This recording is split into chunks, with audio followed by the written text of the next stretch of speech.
Change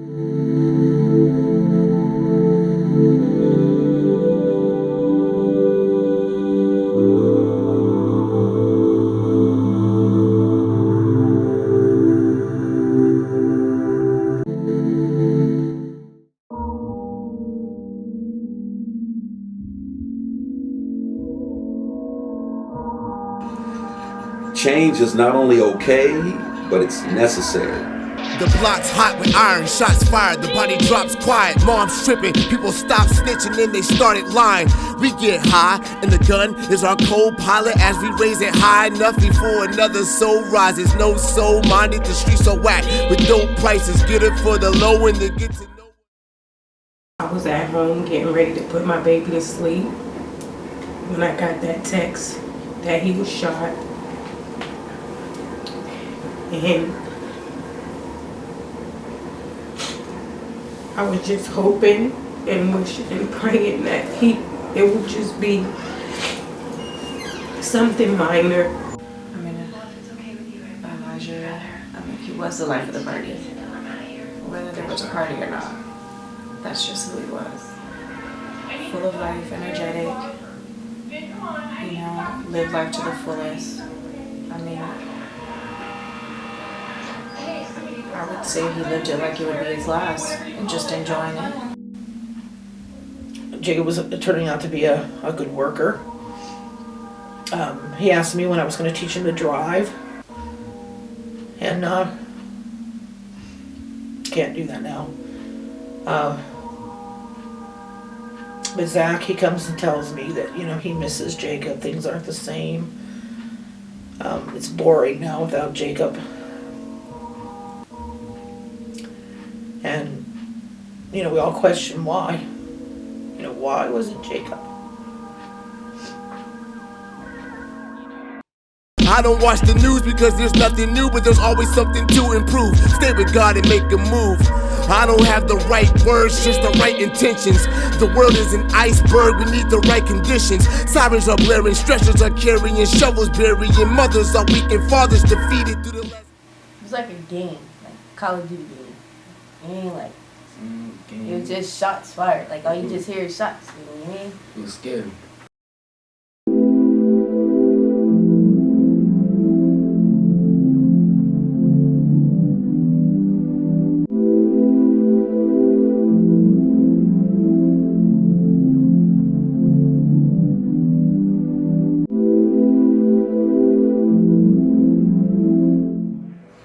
I've either worked with kids, it's funny, I'll often say that in here it's 2 degrees of separation, not the traditional 6.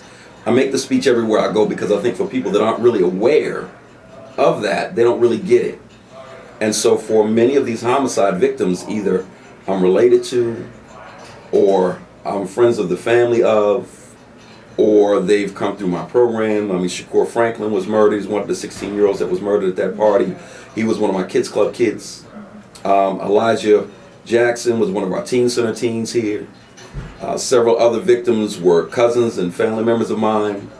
So, the list goes on. Perpetrators. I feel like most people just think all the teenagers here are like the same and that like we have nothing to offer. This generation sucks, da da da da da.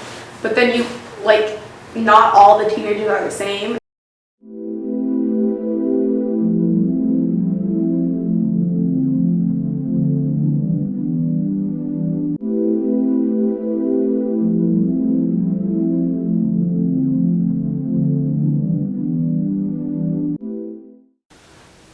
Hi, I'm Lisa Pashinsky. This is my son Jacob. He was murdered this past July 11th, 2015. Him and his brother were out riding their bikes, and they were going over 8th Street, and a young man came out and stopped Jacob while Jacob was on his bike, demanded Jacob's bike. According to my younger son Zach, who was there and witnessed the entire thing, it happened very fast. I don't think Jacob had a chance to even realize what was happening. And he was shot in his abdomen. And the kid ran off. Zach, the younger son, Zach, knows the shooter and was able to identify him. That Saturday, it was on a Saturday, and I didn't see Jacob that day. By the time I got up, they were already out riding their bikes. And it was probably around 2-something, 3-something in the afternoon. I seen a police car pull up in front of the house, and I seen Zach. But I didn't see Jacob, and I really didn't think much of it. So I answered the door, and the cop asked me if I was Mom, and I'm like, yes. And he said, there's been a shooting. And then he said, Jacob. And my knees, I didn't think would be able to hold me. On our way out the door to go to the hospital called. The doctor told my husband on the phone that we had to get down there fast. Jacob was in critical condition. A doctor came in and said that Jacob was brought in and had either very low pulse or no pulse. They had him hooked up on machines. They had a team working on him. They were trying to do everything they could. And about 10 minutes later, another doctor came in. And from the look on his face, I knew it wasn't good. And he said we tried everything we could, but we couldn't save him. He said something about the bullet had went through his stomach and hit his aorta. And I could feel the physical pain. I mean, literally pain in my heart. I mean, I could have been shot with that bullet. I couldn't believe that happened. And they cleaned him up and let us go back and see him. And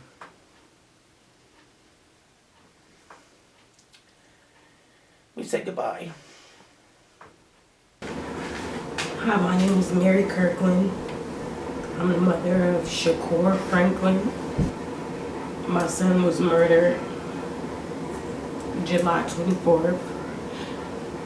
I was at home getting ready to put my baby to sleep when I got that text that he was shot. And I was just hoping and wishing and praying that it would just be something minor, something in his leg, his arm, but it wasn't.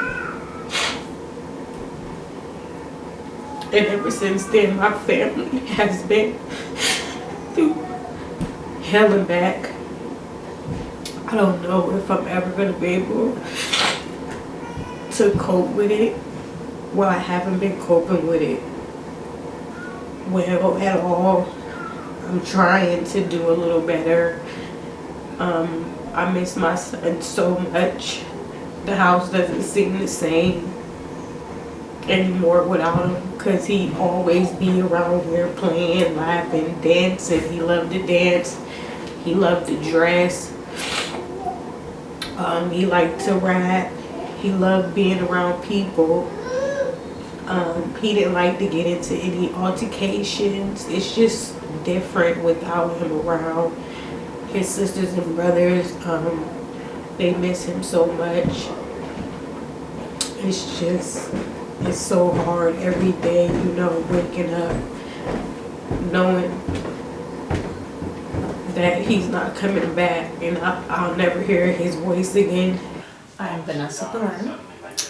I'm Elijah Jackson's mother. He was 16 years old when he was murdered on July 24th. He was at a party that took place after a football game. And I mean, he was just there doing what any teenager does at 16 after a football game. Go to a party. And unfortunately, going to that party cost him his life, so it's definitely tough having to get up every day and try to have some kind of normalcy when you know something's missing. I mean, I have to work, I have to pay bills, I have to take care of 2 kids and still maintain, so I can't just curl up in a ball and do nothing. And that's not what my son would have wanted either.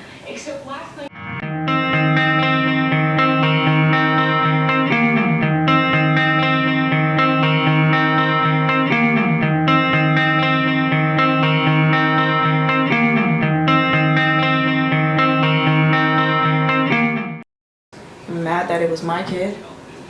That doesn't mean I wanted it to be somebody else's. I'm not a person who hates other people.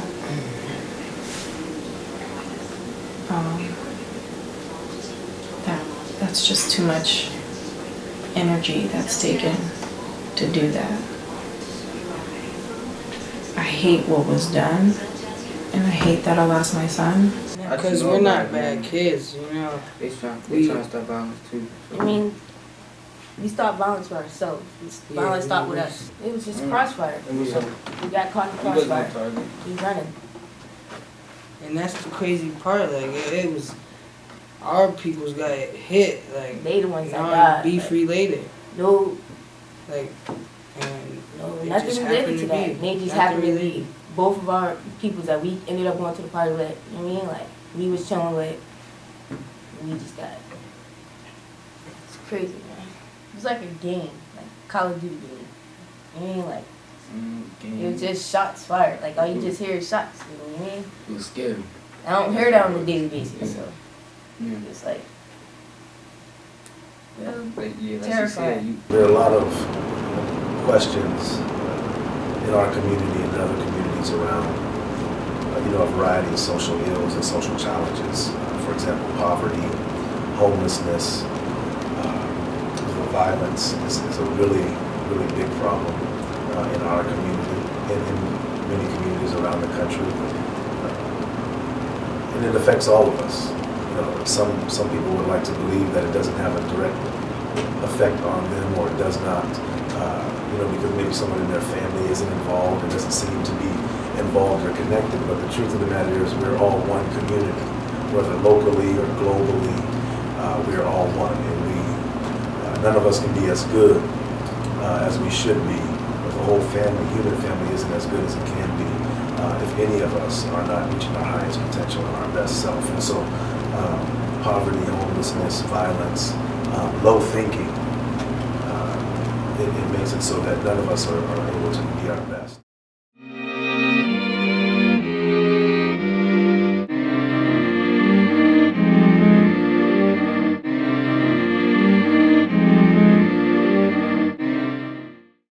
And I feel like there are like stereotypes based on like what part of the city that you live in. But not everybody's the same, so you can't just like place everybody who lives somewhere into like a certain group, because it's not like everybody's different. And I feel like once people like kind of learn that, then it might like bring together more people, because like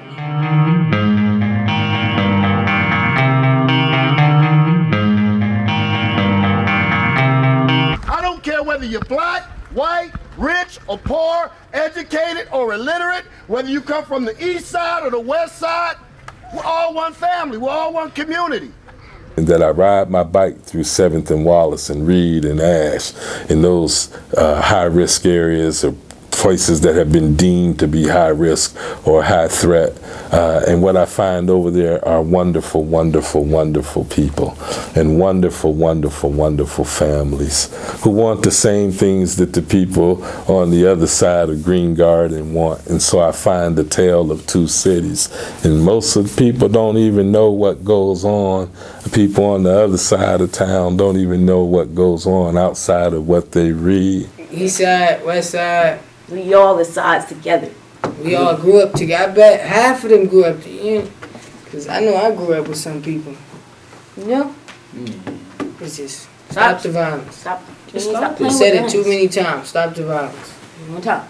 Stop the violence. Stop it. Feel me? We don't need it. I could probably go through a list of the victims over the last 5 or 6 years and make a very personal and intimate connection. And I'm not the only person that could say that, unfortunately, especially if you're from Erie and you're from the inner city, in particular in the African American community, you're connected to these people. And it's heartbreaking because the families of both victim and perpetrator are oftentimes that connected as well. So it makes for a very confusing and tense environment when you have something so tragic strike families that have intermarried, went to school together, hung out together, and now this. It was long, depressing. Yeah. 6-7 months. It was, but to cope with the fact that our friend not here anymore, like, for somebody that always been around, I mean, they're gone, but can't change what happened, so just, I mean, we hold ourselves together every day. Try our hardest. I really don't talk much no more, so like me being here, this is a big surprise. And I get mad a lot quick now. Like I get like you guys see anybody, I get angry real fast about petty stuff, just cause all this women going on. Like I got an anger issue problem now. It's just, and I don't express my feelings, never. And all that is building up. Well, for me, like I was just laying in bed. And like this was at the time where I couldn't like do much because I just had ACL surgery. So I got a phone call from one of my friends and they told me that like 2 people got shot at the party and more people got shot at the party too. And at first I didn't want to believe it, like, cause like we live in the area, like we know when people go to parties, like most of the time people want to say like, oh, it's gonna get shot up. Half the time it doesn't, half the time it does. So I didn't want to believe it. And then I got another phone call and then I checked on Twitter and like people were like DMing me like, is your little cousin Elijah alright? I'm like, what you talking about? Like, what do you mean is he alright? And then my friend Tony called me and said like, yeah, you got shot and they don't know where he's at right now or whatever. It was like, it was just a weird situation. Like I didn't want to believe it, but when I got the second phone call, I just instantly started going into tears because like after you hear it 2 times, you're kind of like, wow, like this is really happening. For me, I was at my grandma's that night. And I kept like seeing stuff on Facebook about how the party that they were at like got shot up at. And at first I was told that he got shot in the leg, so I was like, oh, then he'll be alright, like it's still sad. But then as I like kind of looked at like more people's statuses and everything, everybody was saying that like he was dead and I didn't want to believe it and I was just like bursting into tears. And then I like had my grandma like call my mom and everything because I wasn't really sure what was going on. And then it was just like kind of a back and forth battle between like some people saying he was dead, some people saying he wasn't. And I like really didn't know what was going on. And then we like went to the police station, but then we like actually went to the crime scene. And I feel like that's when it like became real for me, but then I still just like did not want to believe it. My summer was like basically ruined then. Like I didn't want to do anything. I basically was either like at my house or at my grandma's like the rest of the summer and I didn't want to do anything, didn't want to go anywhere. And then I just felt like it wasn't his time because he just always made everybody so happy and it wasn't like right and it was just weird. And then the first holiday that we had, like Thanksgiving and Christmas, he was at our house the year before. And so it just like felt so different and it wasn't right and it was just like really emotional to go through knowing that he won't be here anymore.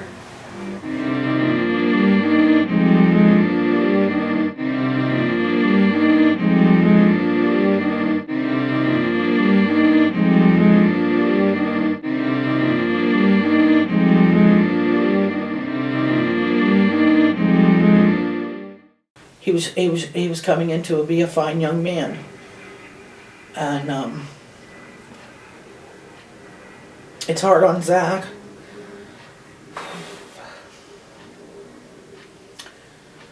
Because Jacob was already here when Zach came into the world. Zach always knew Jacob. Jacob was going to help Zach, you know, with the ROTC, and they were going to march together into parades and whatnot, and go camp together. And then Jacob was going to go off into the military. That was the plan. And now Zach goes by himself, and he's in the ROTC, and he's trying to do like what they were going to do together. He just wanted to be a soldier. And I knew that him going into the military, there was a possibility he could have been shot and killed. And I accepted that on those terms because we would have been fighting for something. What happened on July 11th was unnecessary. I mean, it was a Saturday afternoon. It was daylight. I tell my kids, you'd be in by dark. They had the curfew. All the kids had to be in by 10 o'clock. Okay, that's all well and good. But what about the murders that take place in the daytime? Your kids can't go out and ride their bikes. They shooting. Yeah, they shooting over bikes though. So how could you tell me everything is alright though? I always go up there every day, play Brantley Gilbert's song One Hell of It, Amen. Set it right next to his grave and play it every time I go up there. And I come down here and I do the same thing. Every single person is valuable. Every situation is valuable. And the way we change that, I really believe, is the way we think. And the more we think positively, the more we share truth, the more we share how great every individual is and how every situation has value, then the more we believe that, the more the world will change.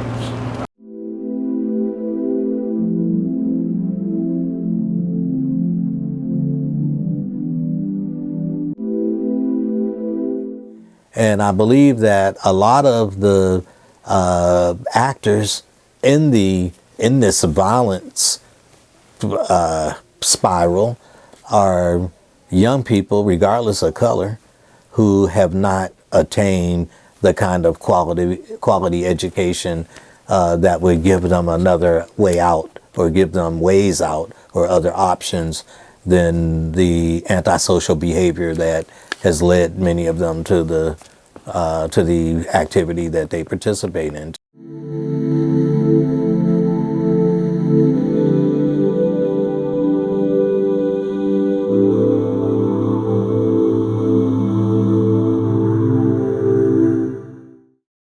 We heard about a group down in Dayton that would go have a vigil, a prayer vigil at the site wherever there was a murder.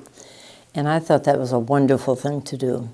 You know, to go to the place where the murder had taken place and pray. And we pray for the person who was murdered, for that person's family, friends, relatives, neighbors, and for the person who perpetrated the crime. Because that person's family, friends, and neighbors have also lost someone. So we are very strict about that. We pray for both the person who was murdered and the person who did the crime.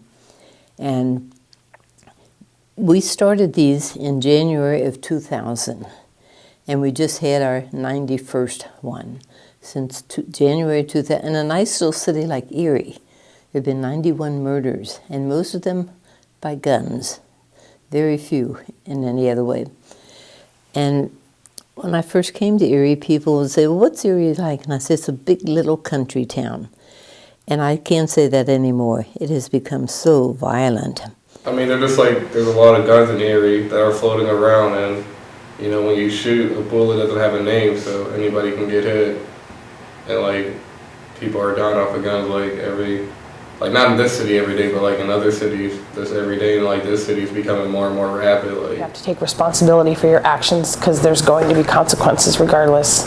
I mean, you can't, it's disheartening how many parents we've had to go and speak to and say, we're sorry we couldn't save your child, or we found this, you know.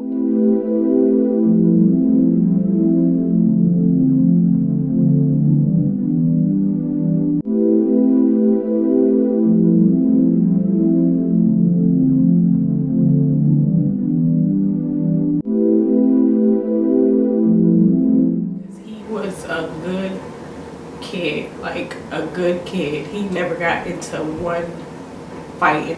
I want to know why. Why would you just shoot into a crowd of innocent kids? Why my son? Why Vanessa's son? Why all the innocent kids that was out there? Like, answers. I just want answers. I want to know why. Y'all don't understand what y'all putting our families through. Y'all don't know the half of it. The half of what we go through every day when we wake up. And Shakur's not here. For no reason. His life was took. For no reason at all. He could still be here if it wasn't for y'all doing stupid stuff out here. Y'all could have been doing better.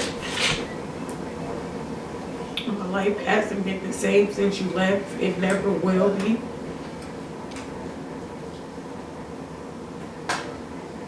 You've always been the perfect son, and you will never be forgotten. And we miss you. It makes you like not want to go out anymore. Like, you can go out to a party and then be dead the same night. Like, who thinks of that? Like, you're just trying to have fun. And now it's not like expected, but it's like when it happens, you're like, oh, well, it's eerie now. That's just like kind of how it is, and it's sad that it has to be that way. I personally don't like going out as much as I used to because, like, Erie right now just has a lot of drama, so. See me, I don't go out, and I'm like, I'd be scared to go out now because I just feel like everything's like kind of changed, and it's like no matter where you go, you kind of like have to be like scared. Oh, something can happen here, and then like you kind of second guess going places. When it first happened, like I basically thought in my mind like it wasn't on accident, it was on purpose. So I was thinking like, could anybody of us be next? I didn't know what to think after it happened. It just like shooting, you know. What I am worried very much about in Erie right now is revenge and retaliation. Whenever we're going to have a take back the site vigil, we go to the home of the person who was murdered, and we talk to the family, and we explain to them the take back the site vigil, and we ask them to be sure to come. And this one time I went to a home, great big strapping man, and he said, "Sister, I'm afraid to come." I said, "What?" He said, "I'm afraid to come, and my son is afraid to come. I'm going to try to get my father to come. He's old enough, they might not go after him." And at one take back the site vigil, at the end of it, one of the people who were there came up to me and said, "This isn't the last, there's going to be more killings." And I tried to get him to tell, and he wouldn't. He said, "Just mark my word, there'll be more killings." Well, I don't think it's ever going to stop because it's just retaliation. It is. That's what it is. Like, Can't somebody stop. kills somebody, people in this game, and you know, it's never going to stop because Gonna they go back kill and him, forth. they going to kill him, they going to kill him. And they do it at the wrong times. They try to catch the people, like, see at this party. And You don't shoot up a Public. party. That's just like, it's a party. There's other people there. Your little cousin, or if that was your little brother, your friend, whatever he was to you, like, you're mad, like, that wasn't supposed to happen. He's only 17 years old. I don't understand why these kids don't value life because they don't even value their own. Justice. You love your mom and you love your dad. Think about them when you make a decision, because that's who's going to be affected by the decisions that you choose to make. All I'm asking is to bring justice to these two boys. And what I see that is missing with a lot of young people today is lack of hope.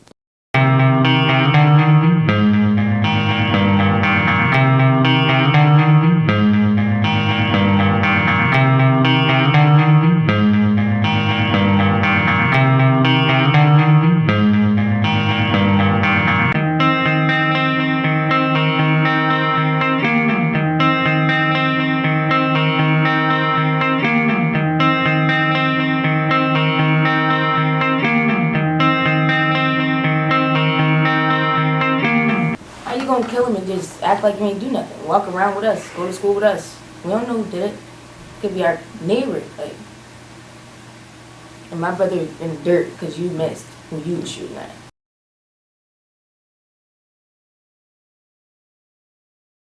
And then like when you're with somebody like every other day, you're not with them. You're just like, wow, like life can really go either way. You never know when it's your time to go. So usually we would have maybe 3 or 4 take back to site vigils a year. 2 years ago we had 11 take back to site vigils. And you know, people say, well, why are you to continue doing them? I mean, just because violence is continuing, we can't stop. We can't stop pressing the idea that we can live nonviolently, and that's part of the prayer that we say. We're here today to show that we can live nonviolently, that we can have respect for each other. And just to say that over and over, I think is very worthwhile. The truth of the matter is people don't recognize themselves as an answer to the problem. And so we're looking for answers everywhere else. I mean, it's just,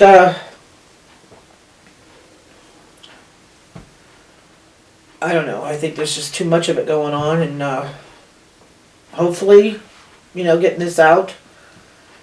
I mean, it won't bring Jacob back, which breaks my heart that he can't come back. But at least he's not here anymore for anybody to hurt. But I do worry about Zach. I'm scared. I was, you know, when this first happened, I was afraid to let Zach out of my sight for fear that something would happen to him. But you can't. You gotta let them live. As hard as it is to see him go out the door for school, you just gotta pray to God that nothing happens. And if it does, well, I guess you have to deal with it.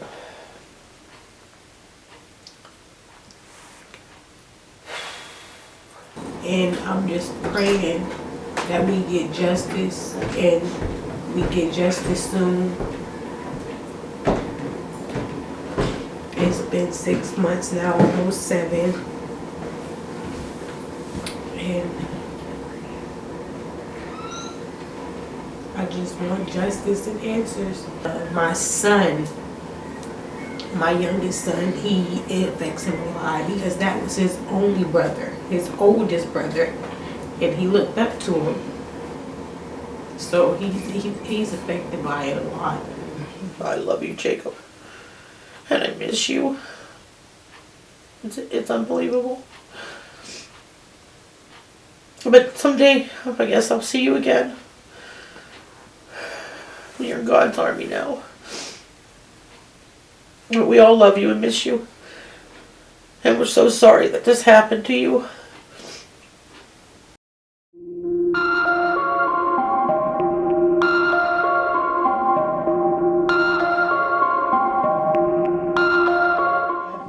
Family in perfect harmony. Let peace begin with me. Let this be the moment now.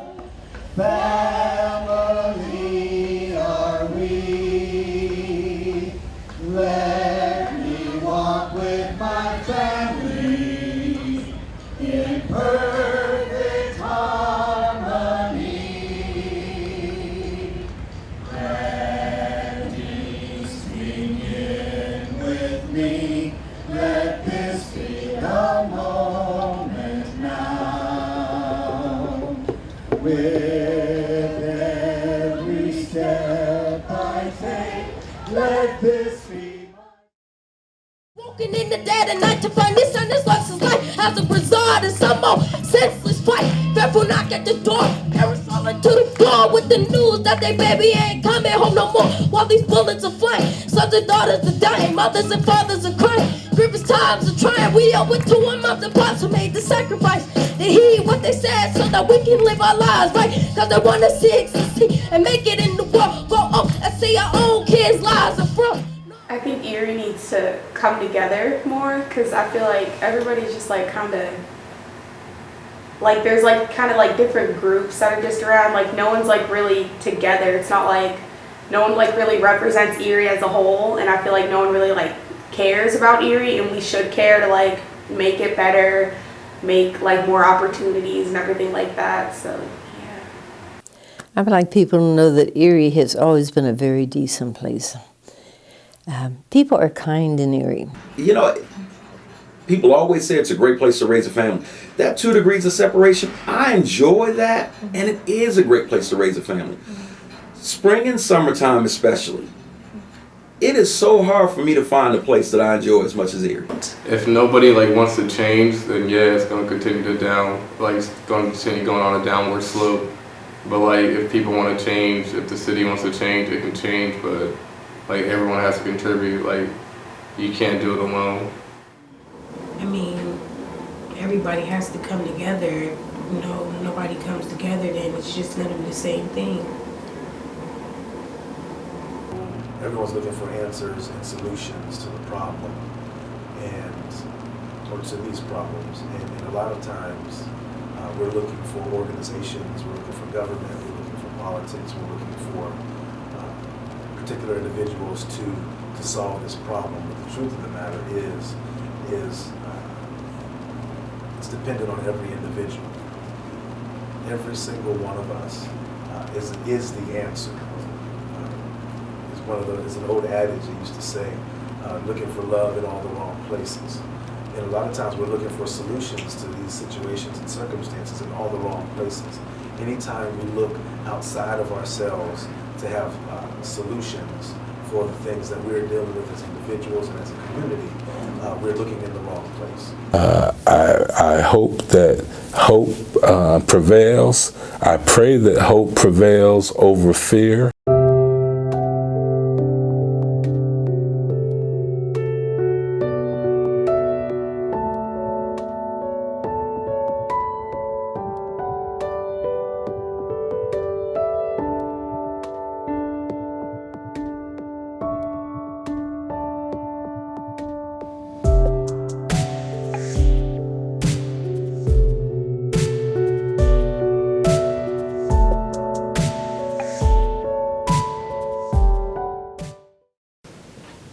But yeah, I do hope that there could be a change, a positive change, so that no other children are murdered. And the parents don't have to go through a lifetime of their, not having their child here. I mean, I know Jacob's in a better place. I feel in my heart Jacob's with God. But I want Jacob here. I want to see Jacob. I want to talk to Jacob. I want to smell Jacob. And I can't.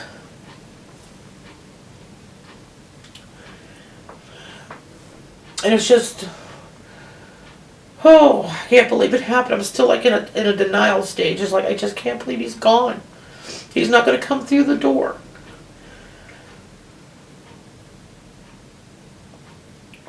It's terrible. No parent should have to do this. Something has to be done. I don't have the answers.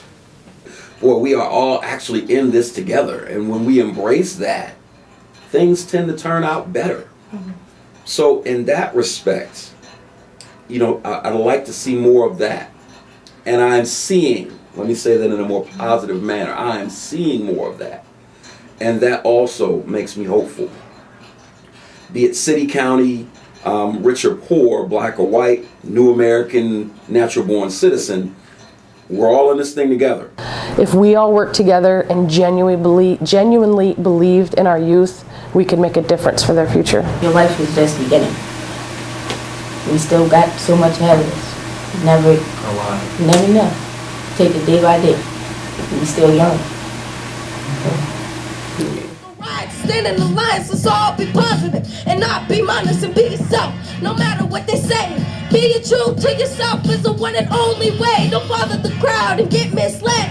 You know you on the right path when the bright lights ahead. My circumstances don't make me. My plan is to take the world by storm. Then they'll all appreciate me. Young scholar, not chasing after the dollar. I'm chasing after the knowledge. Doing things you never thought of. And excuses never brought them. Trouble, I'm never caught him. I knew I couldn't make it sitting down, so I got him and grabbed the mic. Spitting about my life. Full of struggle and strife, but I'ma be alright. But I always respond by saying love. When we allow love to rule in our hearts and our minds, when we allow love, I don't mean like, ooh, love is something abstract. I mean like really care about yourself and recognize that your success is connected to someone else's success and that we are all one in the human family and one in the family of God, one in the family of creation, then we will be able to treat others appropriately. And so if we love Love keeps a lot of things that we're concerned about today. It keeps them as a non-issue. And so let's just begin to love each other. Not some crazy physical love per se, but this real valuing other people and valuing yourself. And when we do that, eyes haven't seen, ears haven't heard. The greatest and best is yet to come. And that's my message.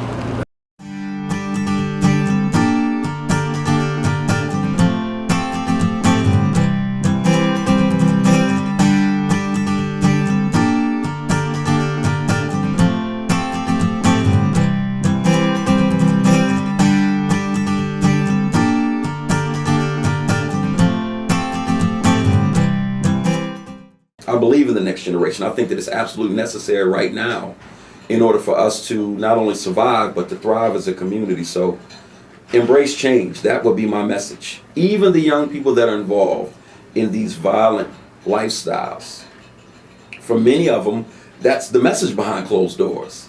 You need to learn to embrace change. You need to learn to embrace change. And for some, it's being in that quicksand and spinning their wheels, and you're trying to help them push out.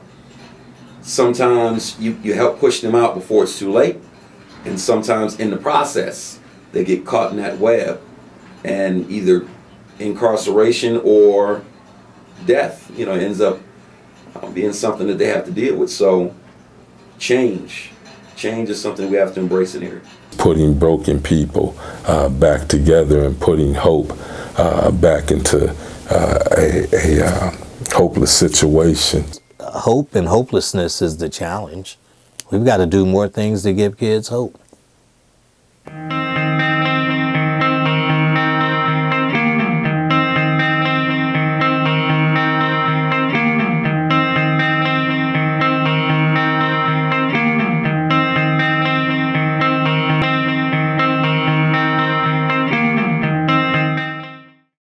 I'm ready to take back the streets, so y'all repeat after me.